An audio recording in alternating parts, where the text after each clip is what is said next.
Hello hi ನಮಸ್ಕಾರ, welcome to food media. ನಾನು ಶರತ್ ಕುಮಾರ್. ಸ್ನೇಹಿತರೆ, ಕೆಲವರು ತರಕಾರಿ ಊಟ ಅಂತಂದರೆ ಸ್ವಲ್ಪ ಮೂಗು ಮುರಿತಾರೆ, ಯಾಕಂದರೆ ಮಾಂಸದಷ್ಟು ರುಚಿ ಬರಲ್ಲ ಅನ್ನೋದು. ಆದರೆ ಈ ಮಾಂಸದ ಅಡುಗೆಗೆ ಕಾಂಪೀಟ್ ಮಾಡುವಂತಹ ಕೆಲವೊಂದು ತರಕಾರಿಗಳಿವೆ. ಅದರಲ್ಲಿ ಈ ಅಣಬೆ ಸಹ ಒಂದು. ಇದಕ್ಕೆ ನಾವು ಇಂಗ್ಲೀಷ್ನಲ್ಲಿ ಮಶ್ರೂಮ್ ಅಂತಲೂ ಸಹ ಹೇಳ್ತೀವಿ. ಈ ಮಶ್ರೂಮ್ನ ಉಪಯೋಗ ಮಾಡಿಕೊಂಡು ಒಂದೊಳ್ಳೆಯ ಅಡುಗೆ, ತುಂಬ ರುಚಿಯಾಗಿ ಮಾಂಸದ ಅಡುಗೆಗೆ ಕಾಂಪೀಟ್ ಕೊಡುವಂತಹ ಅಡುಗೆಯನ್ನು ನಾವು ಮಾಡೋದನ್ನ ಹೇಗೆ ಅಂತ ತೋರಿಸ್ಕೊಡ್ತೀವಿ. ನಾವು ಇವತ್ತು ಯಾವ ರೀತಿ ನಿಮಗೆ ತೋರಿಸ್ತೀವೋ ಅದೇ ರೀತಿಯಲ್ಲಿ ನೀವು ಅಡುಗೆಯನ್ನು ಮಾಡಿದ್ದೇ ಹೋದಾದರೆ ಖಂಡಿತವಾಗ್ಲೂ ನೀವು ಮಾಂಸದ ಅಡುಗೆಯನ್ನು ಬಿಟ್ಟು ಈ ಅಣಬೆ ಅಥವಾ ಮಶ್ರೂಮ್ನ ಸಾರನ್ನು ಖಂಡಿತವಾಗ್ಲೂ ಇಷ್ಟಪಡ್ತೀರಿ. ಈ ಅಣಬೆ ಸಾರನ್ನು ಹೇಗೆ ಮಾಡೋದು ಅಂತ ತೋರಿಸ್ಕೊಳ್ಳೋಂಥ ಮುಂಚೆ ನೀವಿನ್ನು ನಮ್ಮ ಚಾನಲ್ಗೆ ಹೊಸಬರಾಗಿದೆ, ದಯವಿಟ್ಟು ಸಬ್ಸ್ಕ್ರೈಬ್ ಮಾಡಿ. ಹಾಗೆಯೇ ಪಕ್ಕದಲ್ಲ ಬೆಲ್ಲೈಕನ್ನ ಕ್ಲಿಕ್ ಮಾಡಿ ಆಲ್ ಆಪ್ಷನ್ ಸೆಲೆಕ್ಟ್ ಮಾಡ್ಕೊಳ್ಳಿ. ನಮ್ಮ ಇದೇ ರೀತಿಯ ಪ್ರತಿಯೊಂದು ವಿಡಿಯೋಗಳ ನೋಟಿಫಿಕೇಶನ್ ಪಡಿಬೋದು. ಹಾಗೆಯೇ ವಿಡಿಯೋ ಮಿಸ್ ಮಾಡಿದ್ರೆ ಮೊಟ್ಟ ಮೊದಲು ನೀವು ನೋಡ್ಬೋದು. ಸ್ನೇಹಿತರೆ, ಅಣಬೆ ಅಂದರೆ ಎಲ್ಲರಿಗೂ ಗೊತ್ತಿರಬಹುದು. ಈ ಅಣಬೆ ಅತ್ಯಂತ ಪ್ರೋಟೀನ್ ಅಂಶವನ್ನು ಹೊಂದಿರುವಂತಹ ಒಂದು ತರಕಾರಿ. ಈ ಅಣಬೆಯನ್ನು ತಿನ್ನೋದ್ರಿಂದ ನಮ್ಮ ದೇಹಕ್ಕೆ ಏನೆಲ್ಲ ಬೆನಿಫಿಟ್ಗಳಿದೆ ಅಥವಾ ಏನಾದರೂ ಸೈಡ್ ಎಫೆಕ್ಟ್ಗಳಿದೆಯಾ ಅನ್ನೋದನ್ನ ನಮಗೆ ನೆಕ್ಸ್ಟ್ ವಿಡಿಯೋದಲ್ಲಿ ನಾನು ತಿಳಿಸ್ಕೊಡ್ತೀನಿ. ಇವತ್ತಿನ ವಿಡಿಯೋದಲ್ಲಿ ಅಣಬೆಯ ಸಾರನ್ನೇ ಹೇಗೆ ಮಾಡೋದು ಅಂತೇಳಿ ನೋಡ್ಕೊಂಬರೋಣ. ಈ ಅಣಬೆ ಸಾರನ್ನು ನೀವು ಅನ್ನ ಜೊತೆ, ಚಪಾತಿ ಅಥವಾ ನಾವು ಇಲ್ಲಿ ಕೋಳಿ ರೊಟ್ಟಿ ಅಂತೀವಿ ನಮ್ಮ ಮಂಗಳೂರು ಕಡೆ, ಅದಕ್ಕೂ ಸಹ ನೀವು ಯೂಸ್ ಮಾಡ್ಬೋದು, ದೋಸೆ. ಹೀಗೇ ನೀವು ಮಾಂಸದ ಅಡುಗೆ ಬದಲಾಗಿ ಈ ಅಣಬೆಯ ಸಾರನ್ನು ಉಪಯೋಗ ಮಾಡ್ಕೋಬಹುದು. ಬನ್ನಿ ಸ್ನೇಹಿತರೆ, ನಾವು ಮೊದಲಿಗೆ ಈ ಅಣಬೆ ಸಾರನ್ನ ಹೇಗೆ ಮಾಡೋದು ಅಂತೇಳಿ ನೋಡ್ಕೊಂಬರೋಣ. ಸ್ನೇಹಿತರೆ, ನಾವಿವತ್ತು ಅಣಬೆ ಮತ್ತು ಹೆಸರು ಕಾಳನ್ನ ಸಾರು ಮಾಡಲಿಕ್ಕೆ ನಮ್ಗೆ ಏನೆಲ್ಲ ಬೇಕು ಅನ್ನೋದನ್ನ ಮೊದಲು ನೋಡೋಣ. ನಾವು ಅಣಬೆ ಸಾರು ಮಾಡಲಿಕ್ಕೆ ಮೊದಲು ಅಣಬೆ ಮತ್ತು ಹೆಸರು ಕಾಳನ್ನ ಬೇಯಲಿಕ್ಕಿಡೋಣ. ಹೆಸರು ಕಾಳನ್ನ ನೀವು ನೆನೆ ಹಾಕಿರಬೇಕು. ಬೆಳಿಗ್ಗೆ ನೆನೆ ಹಾಕಿ ನೋಡಿ, ಇಲ್ಲಿಗೆ ಮೊಳಕೆ ಬಂದಿದೆ ಸ್ವಲ್ಪ. ಈ ರೀತಿಯಾಗಿ ಮೊಳಕೆ ಬಂದಿರುವಂಥ ಹೆಸರು ಕಾಳನ್ನು ನಾವು ಹಾಕೊಂಡ್ರೆ ತುಂಬ ರುಚಿ ಬರುತ್ತೆ. ನಾವು ಇದಕ್ಕೆ ಇಷ್ಟು ದೊಡ್ಡ ಲೋಟದಲ್ಲಿ 2 ಲೋಟದಷ್ಟು ನೀರನ್ನು ಹಾಕೊಳ್ತಿದ್ದೇವೆ. ಮೊದಲಿಗೆ ನಾವು ಈ ಹೆಸರು ಕಾಳನ್ನ ಬೇಯಿಸ್ಕೊಳ್ಳೋಣ.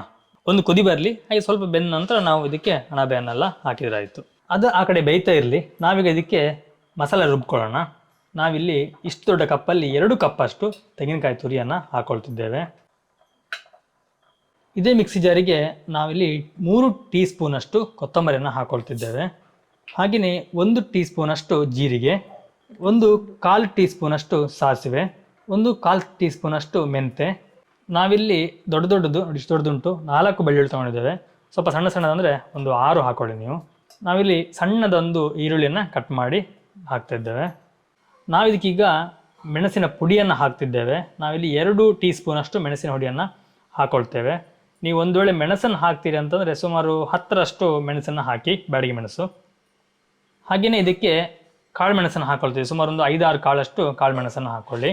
ಒಂದು ಸಣ್ಣ ಸ್ಪೂನಲ್ಲಿ 1/4 ಸ್ಪೂನಷ್ಟು ಅರಶಿನ ಪುಡಿಯನ್ನು ಹಾಕ್ಕೊಳ್ಳಿ. ಒಂದಿಷ್ಟು ಹುಣಸೆ ಹಣ್ಣು ಹಾಕ್ಕೊಳ್ಳಿ. ನಾವು ಇದನ್ನೀಗ ಒಮ್ಮೆ ಡ್ರೈ ಆಗಿ ರುಬ್ಕೊಳ್ಳೋಣ. ಆಮೇಲೆ ನೀರು ಹಾಕಿದ್ರಾಯಿತು. ನೋಡಿ, ನಮ್ಮ ಹೆಸರು ಕಾಳೀಗ ಬೆಂದಿದೆ. ನಾವೀಗ ಇದಕ್ಕೆ ಆವಾಗಲೇ ಕಟ್ ಮಾಡಿ ಕ್ಲೀನಾಗಿ ತೊಳೆದಿಟ್ಟಿರುವಂತಹ ಅಣಬೆಯನ್ನು ಹಾಕ್ಕೊಳ್ತಿದ್ದೇವೆ. ಈ ಅಣಬೆ ಸಾರು ತುಂಬ ಅಂದರೆ ತುಂಬಾ ಟೇಸ್ಟ್ ಆಗಿರುತ್ತೆ. ಹಾಗೆಯೇ ಹೆಲ್ತಿಗೆ ಸಹ ತುಂಬ ಒಳ್ಳೆಯದು. ನಮ್ಮ ಪ್ರಕೃತಿ ನಮಗೆ ಕೊಟ್ಟಿರುವಂಥ ಪ್ರತಿಯೊಂದು ತರಕಾರಿ ಆಗಲಿ, ಹಣ್ಣು ಹಂಪಲಾಗಲಿ, ಅದರಿಂದ ನಮ್ಮ ದೇಹಕ್ಕೆ ಅನೇಕ ಲಾಭಗಳನ್ನ ನಮಗೆ ಕೊಡುತ್ತೆ, ಹೆಲ್ತನ್ನ ಕೊಡುತ್ತೆ. ಹಾಗಾಗಿ ನಮಗೆ ಸಿಗುವಂತಹ ಪ್ರತಿಯೊಂದು ತರಕಾರಿಗಳನ್ನ, ಹಣ್ಣು ಹಂಪಲಗಳನ್ನ ನೀವು ಸಹ ತಿನ್ನಿ, ಹಾಗೆ ನಿಮ್ಮ ಮಕ್ಕಳಿಗೆ ಸಹ ಕೊಡಿ. ನಾವಿಲ್ಲಿ ಏನು ತೋರಿಸ್ತೀವಿ ಇದೇ ರೀತಿಯಾಗಿ ನೀವು ಅಣಬೆ ಸಾರನ್ನು ಮಾಡಿದ್ದೇ ಹೋದಾದರೆ ತುಂಬ ಒಳ್ಳೆಯ ಟೇಸ್ಟ್ ಬರುತ್ತೆ. ಒಮ್ಮೆ ತಿಂದವರು ಇನ್ನೊಮ್ಮೆ ಕೇಳಿ ತಿನ್ನುವಂತಹ ಒಂದು ಸಾರನ್ನು ನೀವು ಸಹ ಮಾಡಬಹುದು. ಹಾಗೆಯೇ ಇದಕ್ಕೆ ರುಚಿಗೆ ಎಷ್ಟು ಬೇಕು ಅಷ್ಟು ಉಪ್ಪನ್ನು ಹಾಕ್ಕೊಳ್ಳಿ. ನಾವು ಇದಕ್ಕೆ ನೀರನ್ನು ಆ್ಯಡ್ ಮಾಡಲಿಲ್ಲ. ಆವಾಗ ನಾವು ಹೆಸರು ಕಾಳನ್ನ ಬೇಯಲಿಕ್ಕೆ ಎಷ್ಟು ನೀರಿಟ್ಟಿದ್ದೀವೋ ಅದೇ ನೀರಿದೆ ಇಲ್ಲಿ. ಈಗ ಒಮ್ಮೆ ಕ್ಲೀನಾಗಿ ಅದನ್ನು ಮಿಕ್ಸ್ ಮಾಡಿ ಮತ್ತೆ ನಾವು ಸ್ವಲ್ಪ ಹೊತ್ತು ಬೇಯಲಿಕ್ಕೆ ಬಿಡೋಣ. ಈ ಅಣಬೆ ಸಾರನ್ನು ತುಂಬ ಚೆನ್ನಾಗಿ ಮಾಡಿದ್ರೆ ಈ ಚಿಕನ್ ಅಥವಾ ನಾವು ಮಟನ್ ಏನು ತಿಂತೀವೋ ಅದಕ್ಕಿಂತ ಒಳ್ಳೆ ಟೇಸ್ಟ್ ಬರುತ್ತೆ. ನೋಡಿ, ನಾವು ಡ್ರೈ ಆಗಿ ರುಬ್ಕೊಂಡಿದ್ದೀವಿ. ಈಗ ನಮಗೆ ಇದಕ್ಕೆ ಎಷ್ಟು ಬೇಕು ನೋಡಿ ಅಷ್ಟು ನೀರು ಹಾಕೊಳ್ಳೋಣ. ನಾವು ಒಂದಿಷ್ಟು ದೊಡ್ಡ ಲೋಟದಲ್ಲಿ 1 ಲೋಟದಷ್ಟು ನೀರನ್ನು ಹಾಕ್ಕೊಂಡಿದ್ದೇವೆ. ನೋಡೋಣ, ಇದನ್ನು ರುಬ್ಕೊಂಡು ನೋಡಿದ್ರೆ ಗೊತ್ತಾಗುತ್ತೆ ಇನ್ನೆಷ್ಟು ನೀರು ಬೇಕು ಅನ್ನೋದು. ನಮ್ಮದು ರುಬ್ಬಿ ಆಯಿತು. ನೋಡಿ, ಈ ರೀತಿಯ ಬಂದಿದೆ. ನಿಮಗೊಂದು ಯೋಚನೆ ಬಂದಿರ್ಬೋದು, ಈ ಮಸಾಲೆ ಯಾಕೆ ಕೆಂಪಿಲ್ಲ, ಸ್ವಲ್ಪ ವೈಟ್ ಆಗಿದೆ ಅಂತ ಹೇಳಿ. ಆ್ಯಕ್ಚುಲಾಗಿ ನಾವಿಲ್ಲಿ ಮೆಣಸಿನ ಹುಡಿ ಹಾಕಿರೋದಲ್ವ, ಹಾಗಾಗಿ ಈ ರೀತಿ ಬಂದಿದೆ. ಒಂದು ವೇಳೆ ನೀವು ಮೆಣಸು ಹಾಕಿದರೆ ನಿಮಗೆ ಕೆಂಪಾಗಿ ಬರುತ್ತೆ. ಇದು ನಾವು ರುಬ್ಕೊಂಡು ಸಾಕು. ನಾವು ಇದನ್ನು ಬೇಯಲಿಕ್ಕಿಟ್ಟು ಸುಮಾರು 1/4 ಗಂಟೆ ಆಯಿತು. ನೋಡೋಣ ಬೆಂದಿದೆಯಾ ಅಂತ ನೋಡೋಣ. ನೋಡಿ ಈ ರೀತಿಯಾಗಿ ನೀರೆಲ್ಲ ಸ್ವಲ್ಪ ಒಣಗಿದೆ, ಬೆಂದಿದೆಯಾ ಅಂತ ನೋಡಬೇಕು. ನೋಡು ಬೆಂದಿದೆಯಾ? ಓಕೆ, ಬೆಂದಿದೆ ಅಂತೆ. ನಮಗೆ ಇದು ಇಷ್ಟು ಬೆಂದರೆ ಸಾಕೀಗ. ಇನ್ನು ನಾವು ಆಲ್ರೆಡಿ ರುಬ್ಬಿಟ್ಟಂಥ ಮಸಾಲೆಯನ್ನು ಇದಕ್ಕೆ ಹಾಕೊಳ್ಳೋಣ.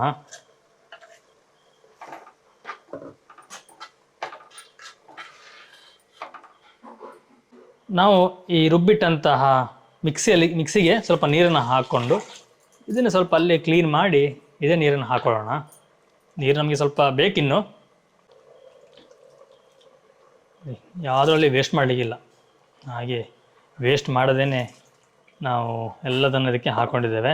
ಇನ್ನು ನಿಮಗೆ ಎಷ್ಟು ಸಾರು ದಪ್ಪ ಬೇಕು ಅಂತೇಳಿ ನೋಡ್ಕೊಂಬಿಟ್ಟು ಅಷ್ಟು ನೀವು ಸಾರನ್ನು ಮಾಡ್ಕೋಬೋದು. ನಿಮಗೆ ತುಂಬ ದಪ್ಪ ಬೇಕಾ ನೀರು ಕಮ್ಮಿ ಹಾಕ್ಕೊಳ್ಳಿ.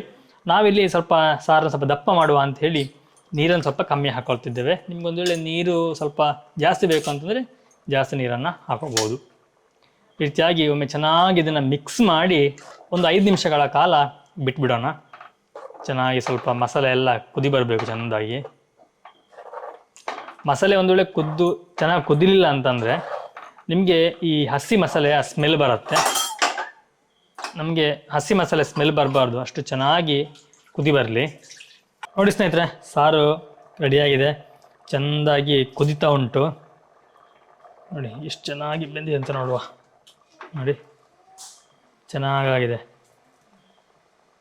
ಇದಕ್ಕೆ ನಾವೀಗ ಒಂದು 10-15 ಎಲೆಯಷ್ಟು ಬೇಸೊಪ್ಪನ್ನು ಹಾಕ್ಕೊಳ್ತಿದ್ದೇವೆ. ಯಾಕೆ ನಾವೀಗ ಕರಿಬೇವನ್ನು ಈಗ ಹಾಕ್ಕೊಳ್ತಿದ್ದೇವೆ ಅಂತಂದರೆ, ಈ ಕರಿಬೇವನ್ನು ಇವಾಗ ಹಾಕೋದ್ರಿಂದ ನಮಗೆ ಒಂದೊಳ್ಳೆಯ ಸ್ಮೆಲ್ ಸಿಗುತ್ತೆ, ಅದರ ಘಮ ತುಂಬ ಚೆನ್ನಾಗಿ ಬರುತ್ತೆ. ಹಾಗಾಗಿ ನಾವು ಈಗ ಹಾಕ್ಕೊಳ್ತಿದ್ದೇವೆ. ಯಾಕಂದರೆ ನಾವು ಅದಕ್ಕೆ ಒಗ್ಗರಣೆಯನ್ನು ಹಾಕ್ಲಿಕ್ಕಿಲ್ವಲ್ಲ. ಒಂದು ವೇಳೆ ಒಗ್ಗರಣೆ ಹಾಕ್ಲಿಕ್ಕಿದ್ದರೆ ನಾವು ಆವಾಗಲೇ ಹಾಕ್ಬೋದಾಗಿತ್ತು. ಬಟ್ ಒಗ್ಗರಣೆ ಹಾಕ್ಲಿಕ್ಕೆ ಇಲ್ಲದಿರೋದ್ರಿಂದ ಇವಾಗ ಕರಿಬೇವನ್ನು ಹಾಕ್ಕೊಳ್ತಿದ್ದೇವೆ. ನೀವು ಬೇಕಿದ್ದರೆ ಹಾಕೋಬೋದು, ಬೇಡ ಅಂದರೆ ಇದನ್ನು ನೀವು ಸ್ಕಿಪ್ ಸಹ ಮಾಡ್ಕೋಬೋದು. ಇಷ್ಟ ಆದರೆ ಅಣಬೆಯ ಸಾರು ರೆಡಿ. ಬನ್ನಿ ಇನ್ನು ಊಟ ಮಾಡೋಣ. ಸ್ನೇಹಿತರೆ, ಇದಿಷ್ಟು ತುಂಬ ರುಚಿಯಾದಂತಹ ಮಾಂಸದ ಅಡುಗೆ ಕಾಂಬಿಟ್ ಕೊಡುವಂತಹ ಅಣಬೆಯ ಸಾರನ್ನು ಮಾಡೋದನ್ನ ನೋಡ್ಕೊಂಬಂದ್ರಿ. ಈ ವಿಡಿಯೋ ನಿಮಗೆ ಹೇಗೆ ಅನಿಸ್ತು ನನಗೆ ಕಮೆಂಟಲ್ಲಿ ತಿಳಿಸಿ. ಹಾಗೆಯೇ ಈ ವಿಡಿಯೋ ನಿಮಗೆ ಇಷ್ಟ ಆಗಿದ್ದರೆ ಒಂದು ಲೈಕ್ ಕೊಡಿ, ಅಥವಾ ಇಷ್ಟ ಆಗಲಿಲ್ಲೋ ಡಿಸ್ಲೈಕ್ ಕೊಡಿ. ಹಾಗೆಯೇ ಇನ್ನೂ ಚಾನಲ್ ಸಬ್ಸ್ಕ್ರೈಬ್ ಆಗಲಿಲ್ಲ ಸಬ್ಸ್ಕ್ರೈಬ್ ಸಹ ಮಾಡಿಕೊಳ್ಳಿ. ನಾವು ತೋರಿಸಿದ ರೀತಿಯಲ್ಲೇ ಅಡುಗೆಯನ್ನು ಮಾಡಿ ನಿಮ್ಮ ಮನೆಯವರಿಗೆಲ್ಲ ತಿನ್ನಿಸಿ. ನಿಜವಾಗ್ಲೂ ಎಲ್ಲರೂ ತುಂಬ ಇಷ್ಟಪಡ್ತಾರೆ, ಹಾಗೆಯೇ ತುಂಬ ರುಚಿ ಸಹ ಇರುತ್ತೆ. ಎನಿವೇ ಸ್ನೇಹಿತರೆ, ನಾನು ನಿಮಗೆ ಮುಂದಿನ ಒಂದು ವಿಡಿಯೋದಲ್ಲಿ ಸಿಗ್ತೀನಿ, ಒಂದೊಳ್ಳೆ ರೆಸಿಪಿ ಅಥವಾ ಒಂದೊಳ್ಳೆ ಗಿಡಮೂಲಿಕೆ ಅಥವಾ ಒಂದೊಳ್ಳೆಯ ಇನ್ಫಾರ್ಮೇಷನ್ ಜೊತೆ. ಥ್ಯಾಂಕ್ ಯು, ಬಾಯ್, ನಮಸ್ಕಾರ.